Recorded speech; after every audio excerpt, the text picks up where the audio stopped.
Hoje falarei 10 livros que me fizeram sonhar com a história. Vamos lá.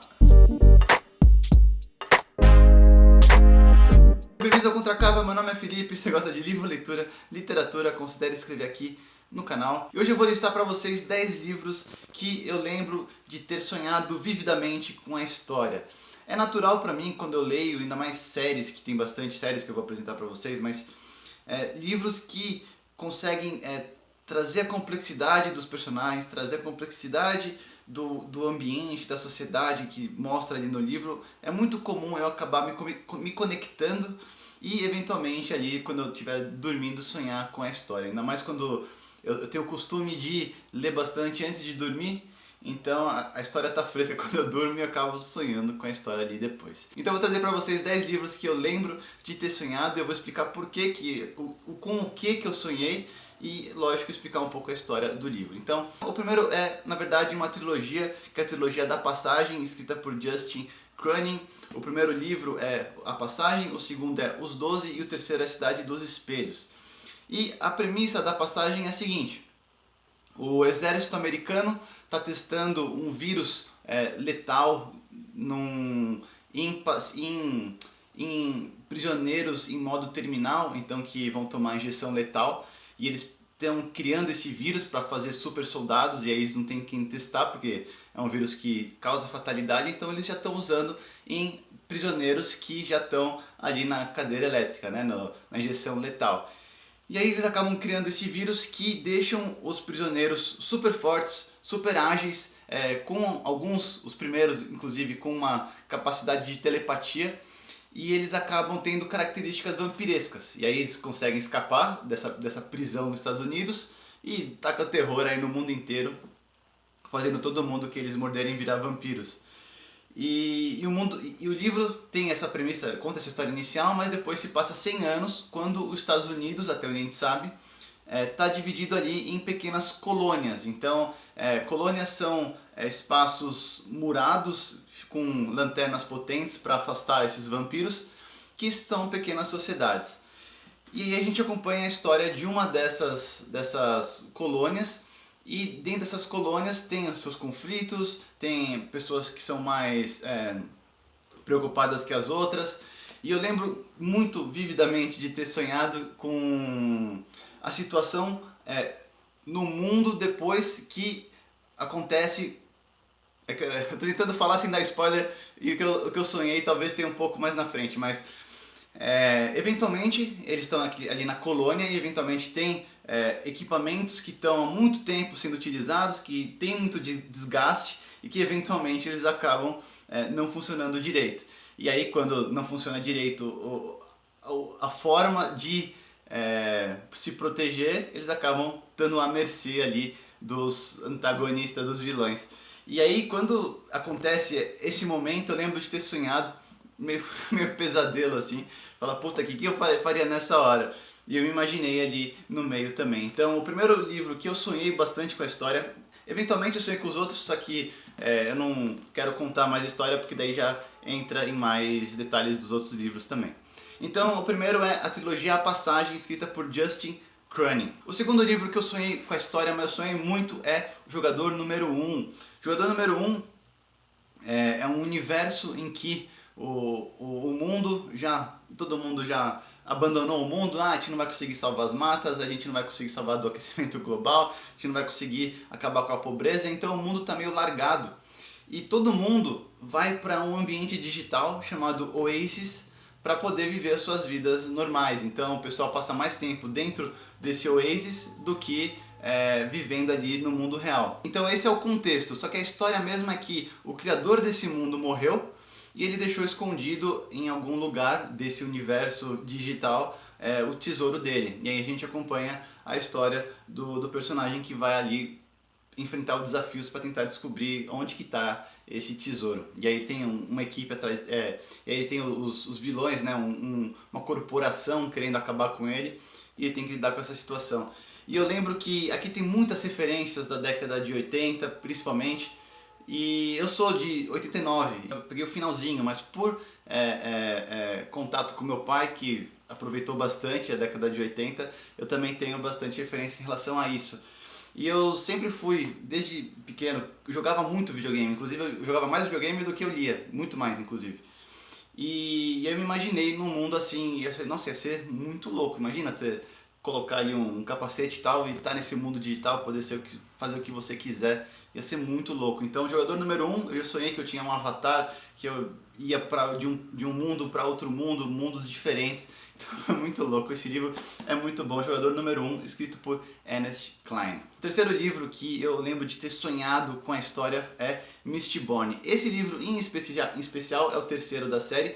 Eu trouxe ele porque o primeiro eu li em e-book, então é Mistborn, o Império Final, é o Poço da Ascensão e o Herói das Eras. Esse aqui é o Herói das Eras, mas é a mesma série, Mistborn, a primeira trilogia ali que o Brandon Sanderson escreveu. Mistborn é uma fantasia que te traz muito para a história, tem uns personagens super ricos, tem um sistema de magia muito diferente de todos, então, porque normalmente quando a gente lia fantasia, o mago vai lá, pum, faz a magia e acabou.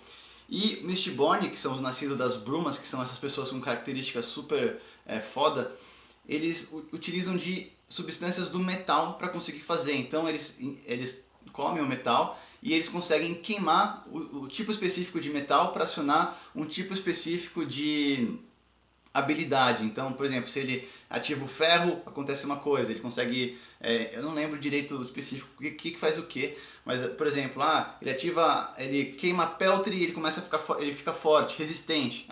Ele queima ferro, ele consegue empurrar outros tipos de ferro. E a história se passa como o mundo dominado pelo Lorde do Mal. Então, por exemplo, o escolhido, a premissa é que teve o escolhido contra o pessoal do mal, só que o escolhido perdeu. É como tipo, se o Frodo perdesse pro Sauron. E aí passou lá também 100 anos e agora o Lorde do Mal está no poder. Passou 100 anos com ele no poder, lidando, construindo a sociedade do jeito que ele queria. E aí começou a surgir esses nascidos das brumas aí que falaram que querem dar um baque nesse Lorde do Mal. Então essa é a premissa de Mistborn e tipo, é muito bom. E eu lembro de ter sonhado o tempo inteiro a gente tentando entender, né? Tipo, quais substâncias que a pessoa comeu, o que ela pode queimar ainda, o que ela não pode queimar. E eu lembro de ter sonhado várias vezes, tipo, eu preciso queimar tal metal para conseguir fazer tal coisa. Então te joga muito para dentro da história, inclusive para você entender realmente como funcionam as coisas lá, né? A magia do Mistborn. A quarta série que me tirou o sono já várias vezes é The Witcher. The Witcher é uma série de 7 livros, os 2 primeiros são contos. Esse aqui é o Sangue dos Elfos, é o primeiro livro da cronologia, então os primeiros 2 são contos e depois são 5 livros ali em ordem cronológica. E o Sangue dos Elfos é a primeira. Esse aqui é só de ilustrar, eles estão aqui, ó. Tem toda a série aqui. E eu só peguei esse para ilustrar aqui na câmera. E The Witcher é um universo muito rico. Então, os 2 primeiros contos são contos para contextualizar a gente sobre a história, sobre o Geralt de Rivia, ver como que as pessoas lidam com ele. E cada conto tem meio que um moral da história. Todo conto tem um moral da história. E eu lembro que quando eu li os contos, eu acabei sonhando com os contos, pensando, porra, faz todo sentido isso que eles estão falando nessa história. E aí depois que eu entrei realmente na cronologia, a gente acaba tendo visões diferentes do mesmo mundo, porque os contos são só pelo Geralt, são visão do Geralt. E aí depois, quando entra na história, você acompanha os outros personagens que estão fora do ambiente que ele está, então a gente acaba vendo visões de quem está invadindo os países, a gente tem visões dos feiticeiros, a gente tem visão de outros personagens fora da história. E eu lembro que você tem que ter uma atenção extra para conseguir entender o que está acontecendo naquele mundo. E eu tive ficar prestando atenção, entendendo, vendo o mapa. Então eu tenho esse capa dura aqui, ó, que tem um mapa. Então toda vez que acontecia alguma coisa, eu ia ver o mapa. Aconteceu alguma coisa, eu ia ver o mapa. Tô entendendo qual é o relacionamento aqui e o que está acontecendo. Eu lembro de ter sonhado isso direto, com o mapa e as coisas acontecendo ao redor dele. O próximo livro que eu lembro de ter sonhado, que eu não tenho aqui, é Viagem ao Centro da Terra, escrito por Júlio Verne. E esse livro ele é muito interessante porque ele está fora de um gênero literário comum, assim, né? É uma aventura, é um livro de aventura em que ele usa o mundo real e cria uma coisa irreal nesse mundo irreal. Por exemplo, uma nova forma de vida no centro da Terra. Tipo, a gente sabe que tem magma, que é muito quente, e acaba criando, tipo, não, e se não for quente assim? E se realmente for realmente um mundo florido com novas formas de vida lá embaixo? E aí essa é a premissa do Júlio Verne. E aí essa história é muito legal, porque essa é uma história que eu li um pouco mais novo, e foi uma das histórias que eu falei, nossa, ela floresceu o espírito aventureiro que eu tinha. Então todos os livros dele, né? Então o Viagem ao Centro da Terra, Volta ao Mundo em 80 dias, 80 dias? Não lembro. 20 mil léguas submarinas. Então sempre tem uma jornada, e eu sempre gostei de ler esses livros e imaginando mesmo, né? O Viagem ao Centro da Terra, o jeito que eles saem do centro da Terra, foi uma forma que eu fiquei sonhando muito, falando, nossa, imagina, entra num ponto A, sai no ponto B e tudo que acontece ali no meio. E aqui, ó, a coisa mais linda do mundo, a coisa mais linda do mundo. Isso aqui me tira o sono também, mas não é porque eu sonho, é porque ele fica latindo à noite. Então Júlio Verne é o... Então, Viagem ao Centro da Terra, do Júlio Verne, é um dos livros também que eu lembro de ter sonhado bastante. O próximo livro é a trilogia inacabada de Patrick Rothfuss, que é a Crônica do Matador do Rei. O primeiro é O Nome do Vento. E aí ele conta a história de Quevot. É um cara super famoso nesse mundo pelos feitos que ele fez. Então ele era um menino prodígio, e aí depois ele acabou fazendo feitos históricos e heróicos, e todo mundo conhece ele. Só que ele começa... o livro sendo dono de uma estalagem, de uma hospedaria em beira de estrada. E aí ele conhece um cara que gosta de contar as histórias das pessoas, que se chama Cronista, e o cronista consegue convencer o Quevot a contar a história dele para eles. A história do Quevot para o cronista. E aí começa a história desde pequeno do Quevot. E é muito louco, porque... o jeito que o Patrick Rothfuss conta a história, o jeito floreado, às vezes, que ele escreve, é uma forma que te joga muito para dentro da história. Você acaba tendo muito conexão com os personagens, e o jeito que ele mostra o mundo também é muito imersível. Então eu lembro que O Nome do Vento, na hora que eu estava lendo, eu ficava imaginando o ambiente e todo momento que tem oportunidade, ele conta mitos dentro dessa mesma história. Então, por exemplo, o Quevot tá num bar X que tem um contador de história, e esse contador de história conta o que aconteceu séculos atrás desse mesmo ambiente. Então, tipo, camadas atrás de camadas. E eu lembro de ter sonhado muito com essa história. Então, O Nome do Vento, escrito por Patrick Rothfuss, também está aqui nessa lista. O próximo livro é O Feiticeiro de Terra-Mar, escrito por Ursula K. Le Guin. A Ursula, eu gosto muito do jeito que ela escreve. Ela é escritora mesmo. Ela não escreve só para contar a história. Ela escreve de uma forma que ela provavelmente deve parar e ficar: como é que eu posso construir essa frase da melhor forma possível, da forma mais eloquente e bonita possível? E você vê isso em cada parágrafo dela. E o que é da hora de O Feiticeiro de Terra-Mar é que ela deu um twist ali pro que já vinha tendo. Então ela escreveu isso já faz bastante tempo. Ela escreveu numa época que os maiores fantasias eram tudo influência do Tolkien, era o Tolkien, influência do Tolkien. E o que a Ursula fez aqui no Feiticeiro de Terra-Mar, que conta a história de Ged, que é o maior feiticeiro de todos os tempos, e como ele virou feiticeiro de todos os tempos, é que num mundo em que era sempre o bem contra o mal, ela fez um personagem que o maior desafio dele é enfrentar ele mesmo e a parte interna dele, e ele se entender. Então isso eu acho que foi uma coisa que eu fiquei, puta, nossa, realmente, às vezes a gente vê monstros no mundo inteiro, mas a gente primeiro precisa dominar o nosso monstro para conseguir enfrentar os outros, que nem vão ser monstros assim se a gente enfrentar nossos próprios monstros. Então, Feiticeiro de Terra-Mar também é um dos livros que me fez sonhar bastante sobre. O próximo livro que me tirou o sono, que eu também não tenho aqui agora, é a trilogia do século de Ken Follett, que o primeiro é Queda de Gigantes, o segundo é Inverno no Mundo e o terceiro é Eternidade por um Fio. E a história se passa contando a história de 5 famílias, então 5 famílias de nacionalidades diferentes, e conta como é que essa família se desenvolveu ali durante todo o século de 1900. Então começa desde a Primeira Guerra Mundial, um pouquinho da Primeira Guerra Mundial, até o terceiro livro ali, depois do queda do Muro de Berlim, depois da Guerra Fria. E ele conta, e é muito interessante como você vê a evolução da família, como as famílias se entrelaçam, se elas se entrelaçam, e a gente acaba tendo muita conexão com os personagens, a gente acaba tendo muita simpatia pelos personagens, ainda mais dentro de um mundo que a gente meio que pegou o final, né? E eu lembro que eu me simpatizei por várias famílias e vários personagens específicos dessas famílias, e à noite eu ficava lembrando, tipo, nossa, aquele plot twist foi muito legal. Nossa, eu não acredito que aconteceu aquilo com aquela família. Nossa, eu queria que tivesse acontecido aquilo. E o Ken Follett é mestre em fazer isso. Então, tipo, eu ficava até pensando, nossa, como que ele conseguiu entrelaçar todos esses personagens e ele conseguiu trazer, fazer a gente entender a história por meio dessa ficção de personagens. E o Ken Follett é muito legal, é muito bom em fazer isso. Então a trilogia O Século também me fez pensar muito à noite, me fez sonhar e não é à toa que é uma das minhas séries favoritas. O próximo livro que me fez sonhar sobre a história foi A Companhia Negra, escrita por Glenn Cook. A Companhia Negra é uma dark fantasy, está no meu top 5 desse ano de livros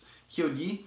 E ele conta a história da Companhia Negra, que é um exército de aluguel, e eles são contratados por um time de feiticeiros que acordaram depois de muito tempo inertes, e aí eles querem voltar a dominar o lugar, dominar ali o mundo, né, o mapa deles. E aí a Companhia Negra, como ela é voltada à remuneração, né, eles não é uma coisa de bem e mal, é uma coisa de tipo, pô, a gente precisa ser remunerado, uma coisa mais capitalista e tal. Eles têm que lidar com essa situação, mesmo que eles não acreditem piamente na solução desses feiticeiros. E aí a gente acompanha a história de Chagas, que é o cara que documenta a história da Companhia Negra e médico. Então toda a geração da Companhia Negra tem alguém que documenta tudo. O Chagas é esse cara. Então ele eventualmente ele checa passados da Companhia Negra para ver se o que eles estão fazendo hoje está alinhado com o que eles já fizeram. E as batalhas aqui são muito fodas, eu ia falar.